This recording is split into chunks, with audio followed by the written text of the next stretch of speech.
የገረመኝ ነገር የዳንኤል ሻንጣ የዳንኤል ሻንጣ ዳንኤል ማቀ ይመስልህ ካላቆም ዳንኤል ምን ይመጣውት እድሜ ላባይ ዳንኤል በተወሰነ መጠን ማቀ ይመስለኝ ነበር ለካ ምንም አላቀው ምን አርገው ጀመርኩ ዳንኤል ከሻንጣው ጀምሮ ኤርፖርት ነው እናሱ ነበር መጀመሪያ ቀድመን የደረሰው የዳንኤል ሻንጣ ጉዞ ወደ አሜሪካ ነው የሚመስለው ይሄውን ይሄን ዞር ቢያሳብ ተሻፎሎሚ ነች ይሄ ነገር የተለያየ ቦታ ነው እንደምንሄደው ብዬ እኔ መጣርጣር ለካ ያይዳኒ ሻንጣ የገረመኝ ሻንጣ አባይ ባራ ሄዷል ተከፈተም ሲከፈት 7 እንጀራ ታይዟል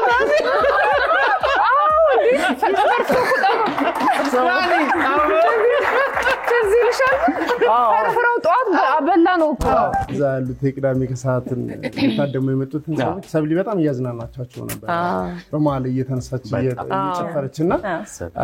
አሁንኛ ለደቂቃዎች ዛ ውጪ ላይ ቆመን ስንቀረጽ ምናምን ያለው ነገር እንዳለው ለኛ ትንሽ ከብዶናል ግን 14 አመት ደግሞ ዛጋ ቆሞ የሰሩትን ሰዎች ክብርህ በጣም ከፍ የሚለው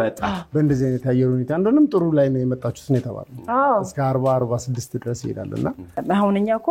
ሄደን እንኳን ለአንድ ቀን ለሁለት ቀን ስራ ይሄ በራውን ነጫንጮናል ያስተውሳለሁ ባለ ተዳሮች እንደነበረው ነገር በቃ እንነጫነጭ ነበር ምክንያቱም ፀሐይ ላይ ነው እነሱ ይሄንን ያህል አመት ግን በቃ በዚህ ባህሪያቸው ጸንቶ ነው የቆየውና